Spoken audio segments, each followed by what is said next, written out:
Welcome to the Small Business Social Show. My name is Jill and I'm your host. And today we're going to be talking to Brandon Flint of Story Directive.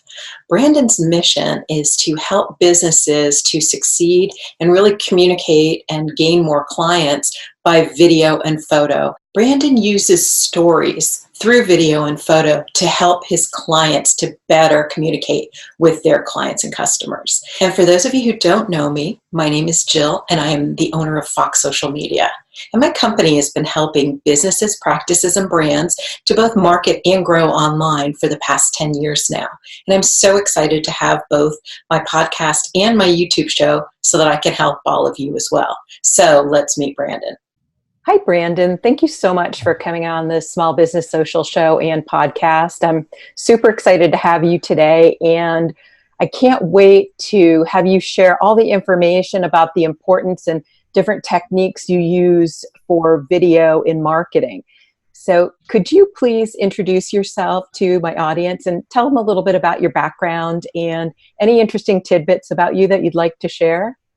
Sure. Thanks so much for having me on. I'm excited to be a part of the show and honored to chat a little bit about what we do at Story Directive and hopefully help some of your audience understand the importance of video and what it can do to help them in their businesses. But so my name is Brandon Flint. I'm the owner and founder of Story Directive. We're a relatively new content production company here in Orange County. We're based in Irvine. And just a quick little recap of kind of who I am and how we got here. I'm originally from Salt Lake City. We moved to Orange County about 3 years ago. And originally came down here, my background has always been in actually freelance photography. And when I got to LA, I realized that there was a big need for small to medium-sized companies to get the content that I was delivering for bigger ad agencies and bigger businesses, and specifically realized that there was a big need for video content for these companies. About 4 or 5 years ago, I kind of started transitioning into video myself, starting to learn how to edit and direct and kind of incorporate video into my skill set. And then, like I said, when we got down here, I realized that for every big business and every big agency job, that there was probably 100 small businesses that really could use our services. And really what we needed to do, though, is kind of streamline the production so that they could afford it. And that was always the big barrier for most people when we start talking about video was, it's just, the connotation is that it's really expensive and I can't afford it. But thanks to technology and our ability to kind of like take the steps necessary for video production and to streamline that down, we're able to deliver high quality content at a much better price than you really could before. And that's really what launched Story Directive was this desire to help small businesses grow. And in order to grow, they really need good quality content. So getting people away from trying to do it themselves or rely on stock photography, but really get custom content at a great price.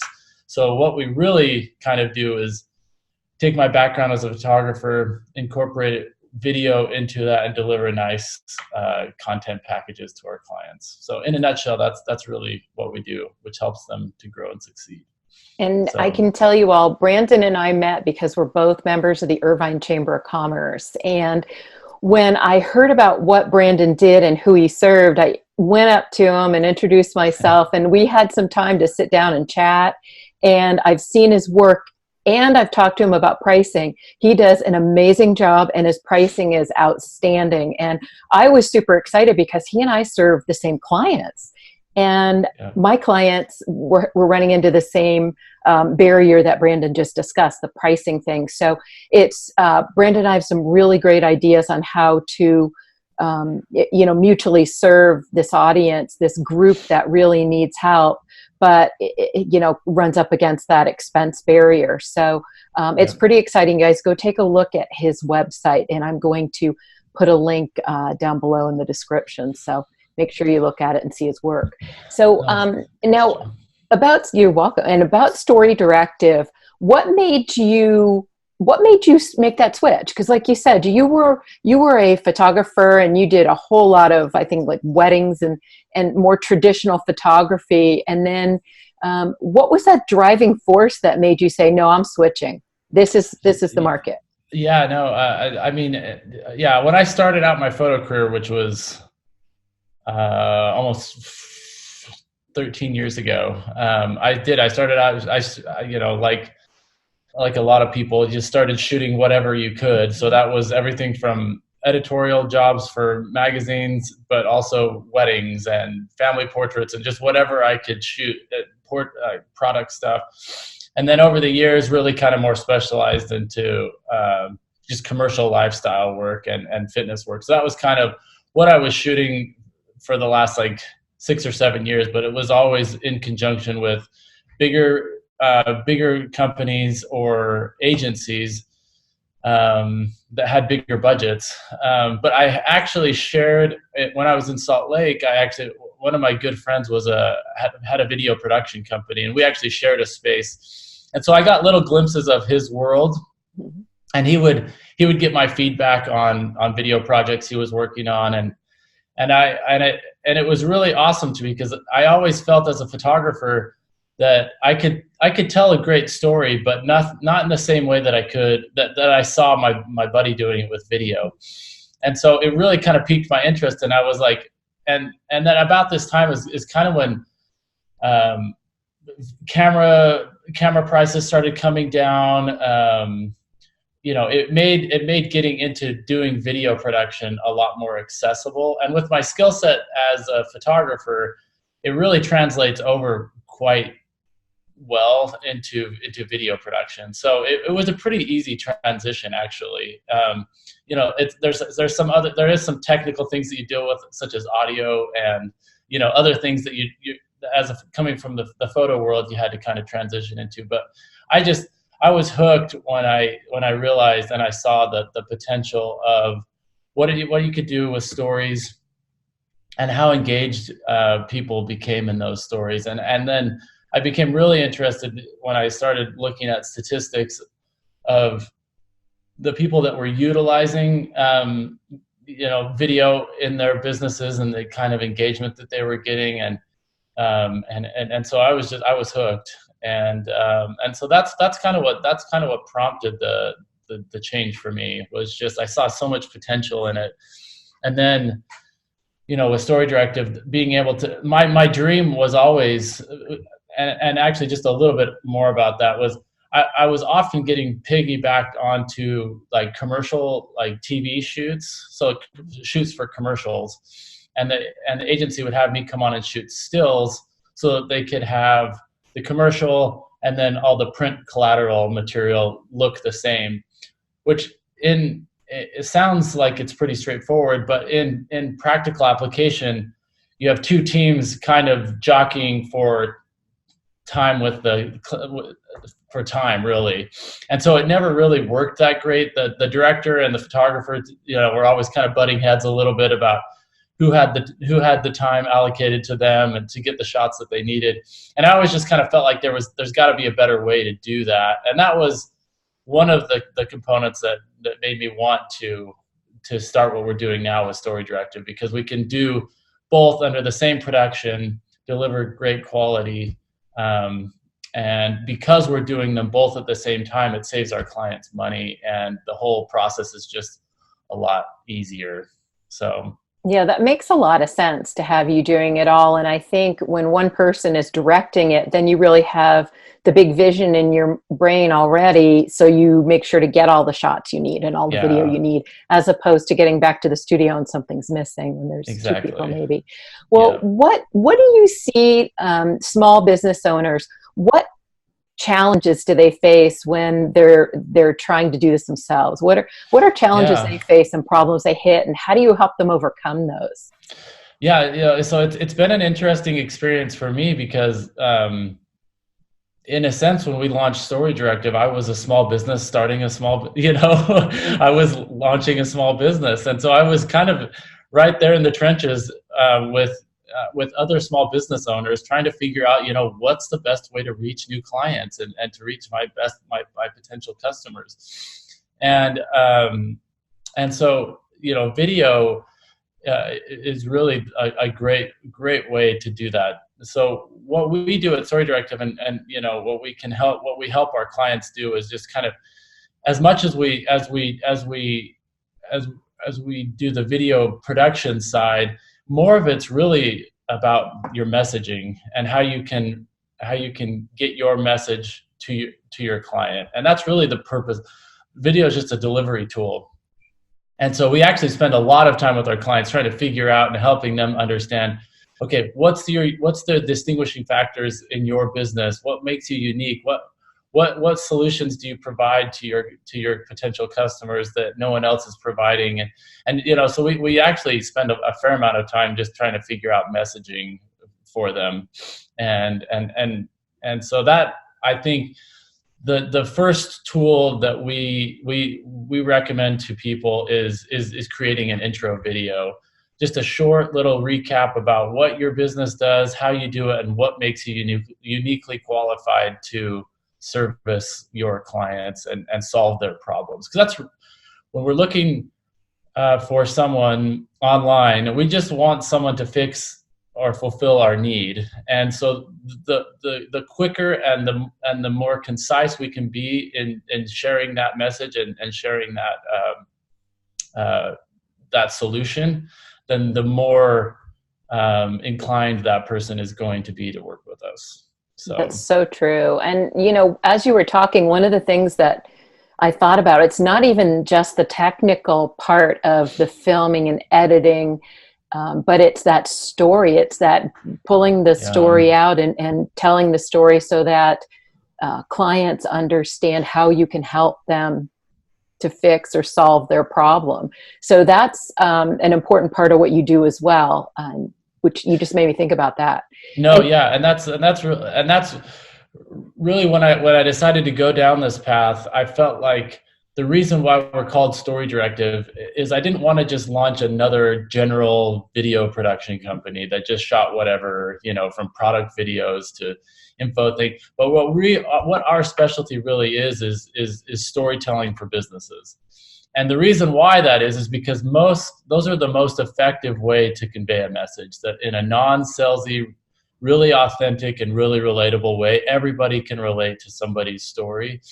And so when you can leverage either your story or your clients' stories or the people utilizing your products' stories, those have far more impact for people researching your company or deciding who to buy from than some cheesy, weird, kind of lame video that nobody really wants to watch. That's so true. That's so true. People are so immune to general marketing and typical commercials, and that's the last thing they want to see. And interestingly, one of the interesting points of YouTube is that heavily produced, overly produced Hollywood type shows and videos don't do that well on YouTube. It's more, people want to see the real thing. They want to see authenticity and reality. And yep, and that's really that's what I tell people all the time, is that people have a highly attuned sense of when they're being sold to. And so, and nobody enjoys that feeling of being sold to. And so, when we craft our messaging and when we craft our content, it's really important to keep that level of authenticity and relatability, so that the customer doesn't get alienated by what you're showing them. And so that's something that, for me, is really important about the content that we create. Is I always tell people I don't want to create anything that I wouldn't personally want to watch myself, and that goes all the way down the line with anybody I bring on and everybody that we work with, is that we want to make sure that what we create is authentic and relatable, but also does its job. Because to create content just to create content as a small business owner isn't also beneficial. So we really are mindful that every amount of money that people are putting into creating content needs to leverage some sort of result. And so it's an interesting kind of puzzle sometimes to figure that out, but that's the fun part. That's so true. I mean, in marketing, there is some trial and error involved, and people have to know that they can't just give it one shot and say, oh, that didn't work. Well, you have to test a few things in ads, in posting, and everything. So, and trying to see what resonates with your clientele. Exactly. One of the things I want to ask you about, I'd love to hear about any success stories you have. Are there any clients you've helped and the result was really evident, or any stories you can tell us? Yeah, I mean, we had one of the first people that we worked with was a musician that I worked with in actually in San Diego, but he was a guitar instructor, and you can see his video that we shot on StoryDirective.com. But his name's Zach Kaufman, and he came to me because he was just looking. He does two things. His main kind of income is guitar instruction. So he would just teach guitar lessons to people, and then he also gets brought on by other bands to tour with. And so we wanted to craft a video that he could potentially use for both, but primarily was geared towards his instruction side of his business. And so we created a cool little 1.5-minute promo video. I don't recommend any real content for your web and for marketing stuff to go over 2 minutes, because statistics show that most, after anything longer than 2 minutes, people kind of drop off and lose interest. And really, it's that. I mean, ideally, that 1 minute and a half is really ideal. But we created a great little lifestyle video for him, and he says that, and he started he wasn't even really doing anything with it. He would just wait for people to call him, which you can use it better ways than this, but he was literally just waiting for people to call him, and then he would send him a link to the video, and he says everybody that he showed it to signed up for his services, which was he said that never happened before.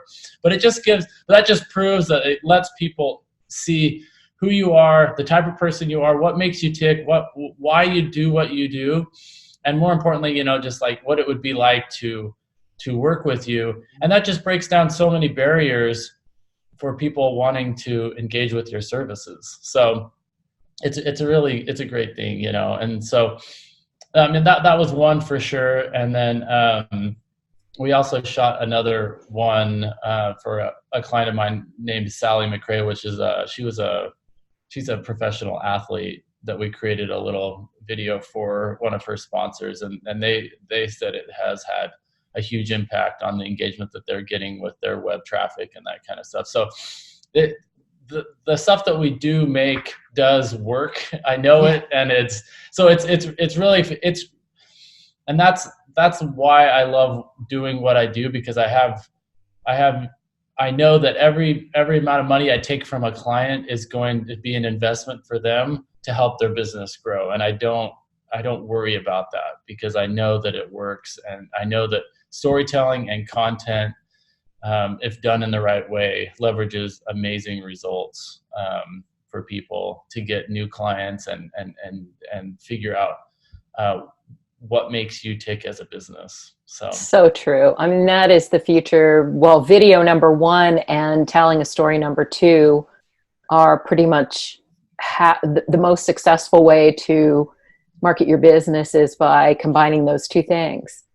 Yeah. So that definitely. And it's so cool to hear the success stories. That's what makes my day too, is when I hear a client say, oh, that particular ad increased my business, or we got so many more signups for this conference. And it actually makes my whole month, because I have this incessant need to way more than pay for myself. I feel the same way. I feel a lot of pressure to help my clients out, because I want them to succeed. And really with Story Directive, we really try to, I really try to help get people to understand that we want to partner with them to help them grow. And that's really not to do just necessarily one-off little projects, but we really try to work with our clients on an ongoing basis so that they can be producing content on a regular basis. Because even if we create an amazing video and you put it out there, it's going to leverage it, it's going to do its thing, but over time, the traffic on that, the people that wanted to see it, so they're waiting for something else now. And so you kind of have to be continuously putting out content. And that was really the barrier. Sometimes, like with our clients, they would scrape enough money together to get a nice little video and photo shoot put together, but then that was it for the whole year. And that doesn't really work anymore with the way that people need to be marketing their business. They need so much more content than ever before, and budgets aren't getting really any bigger. So we have to really just be smart with how we take that marketing budget, allocate those resources to have the most impact. And so that was another reason why I saw this need and this niche, was that clients they just need so much more content than before. Even from when I started my career as a photographer, clients would often shoot once a year or twice a year, and then that would give them enough photos or imagery for the whole year. But that just doesn't work anymore. It's kind of like an all-consuming beast that you have to keep feeding all the time, and because people are consuming it in so many different ways than they did when I was growing up, and probably same with you, Jill. Like, you had TV, and you had printed catalogs, and you had printed collateral, and that was pretty much it. But now with web, with people's websites, blogs, digital advertising, all these social media on top of that, now it's just, it keeps increasing and increasing every year. And so, as a small to medium-sized business, how do you keep up with that without allocating half of your entire income into content creation? It's just not realistic. So that's what we do, is just trying to figure out, like, okay, where are you guys at? Where do you want to be? Let's figure out how we can best leverage some creative content to get you that result on a continuous basis. And that's really the trick. It's continuity. Do you guys also repurpose what you've shot? Well, that's actually the great thing about video, as opposed to other. It has a really high return on investment, because you can repurpose it. So a lot of the times, even with Zach, that guy that I was telling you about before, he wanted to start doing little YouTube things he wanted to start a YouTube channel. So he wanted to do showcase pieces. And so what we can do a lot of the times is piggyback multiple assets into the same shoot, so that we're leveraging as much content out of that production day as possible. So yeah, we can, and you can repurpose. That's the great thing, is that you can use, because on any given shoot, you're only really using probably 10% of the content that you capture. And so you have all of this footage that is sitting there. So if you can figure out creative ways to kind of implement that, so we can cut it for the intro video, then we can cut that up into smaller pieces for social media, and then even smaller pieces for digital ads that they can run on Facebook that are just 10 to 15 second ads, and so it really does. And it's all just the same footage, but you're able to repurpose it in a way that it really leverages a lot more results than a lot of other forms of advertising. So that is a really, really good benefit for anybody looking for new ways to kind of reach new clients.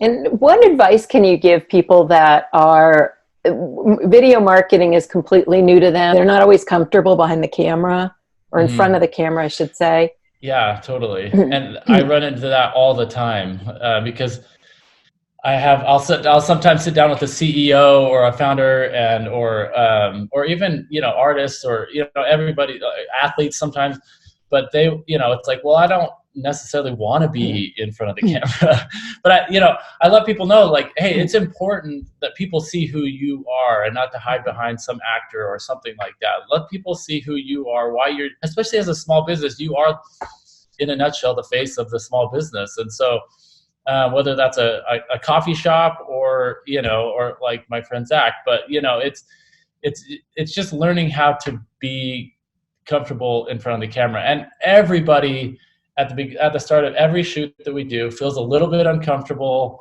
You've got a camera sitting in front of you. I'm sitting there telling you what, pointing stuff out. And then there's usually a couple people floating around, making sure that lighting looks good or whatever. But it's just my job is to make you comfortable. And once you just get comfortable and stop thinking about what you're doing, it works, and it helps. And sometimes, people can, something that we tell our clients also is that we don't have to shoot everything.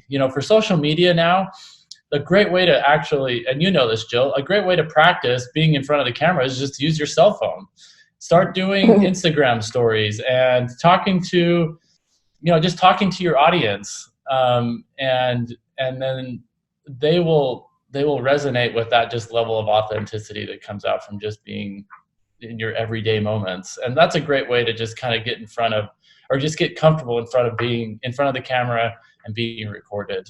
And that's true, because I know, I didn't grow up in that selfie generation, or neither did I. When I was in high school, we had 3 TV channels, and the one UHF, you could get in really scratchy and not clear if you moved the rabbit ear antenna around just in the right position. Yeah, no, I know. So it's been a while.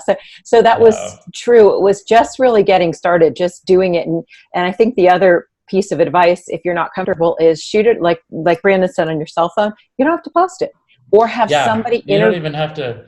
It's just a great way to just get in front of just being comfortable in front of being in front of other people. It's kind of like public speaking, but just with a camera. Yeah, exactly. So true. And what's your best video marketing advice for small business owners? If you had to give them, say, 3 or 4 tips that you think are the most important, what would you say? I think just start with, I think people have a tendency to put things off, and we need to do that. We need to do that. We need to do that. Just make a goal of just like, hey, and just get it started, and just start doing whatever you can on your own. And then reach out to us when you're ready to kind of take it to the next level or whatever. But just start doing it. Start thinking about and there's some really practically beneficial ways of leveraging video. So sometimes people are like, well, I don't know what I would shoot, or I don't know what I would do with it. And it's like, okay, well, sometimes what I'll do with an exercise with people is just, okay, what are the top 10 questions that you get from every client? Like, what questions do you get every time you sit down with someone and tell them about your product or services that you end up telling everybody every time?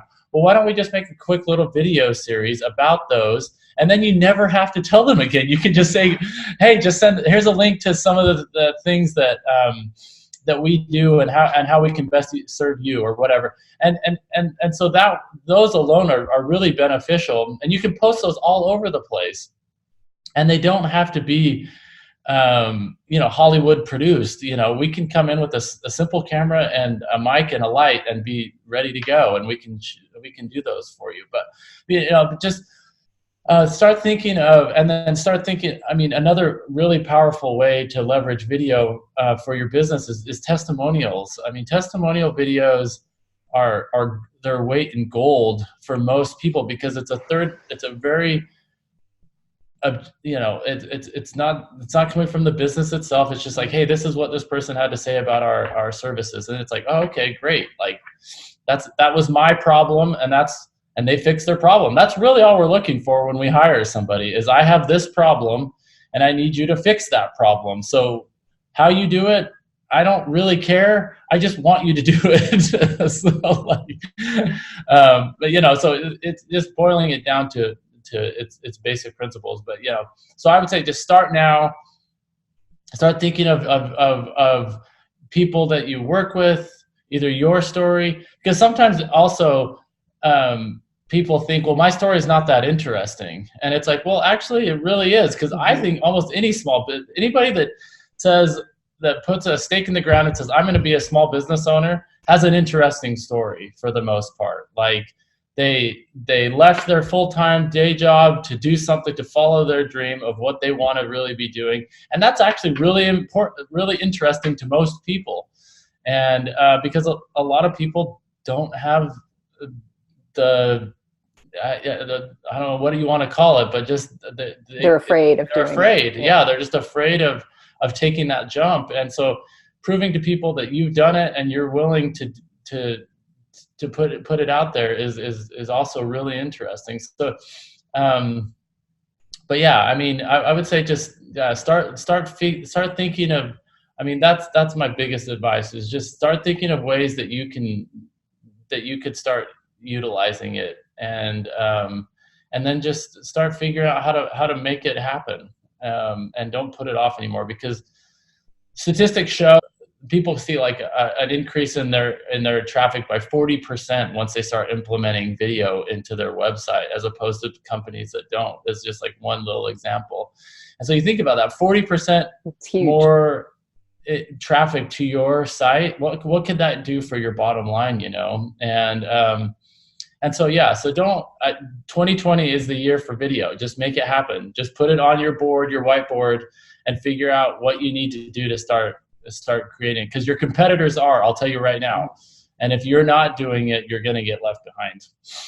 Totally agree. And from me, the marketing end of this, these two people talking to you right now, I totally agree. Video is everything. It just really cuts down on the amount of time it takes for someone to get to know, like, and trust you. Yep. And they start to feel comfortable with you and feel like they know you. So you're really doing yourself a favor by getting started. And, you know, like we talked about, if you're uncomfortable, just have the camera to the side and have somebody interview you. I'm sure you're amazing at telling your story to, answering these questions. You probably answered them a million times. And if a client was sitting in front of you, you could give a great presentation answering that question. So you're probably way better than you think, and way better prepared for video than you realize anyway. Yeah, and I think a lot of times people think that, like, okay, I'm going to shoot a video, I'm going to be talking to the video. But most of the time when we're interviewing people, I'm sitting in the chair next to the camera, and we're just having a conversation just like me and you are.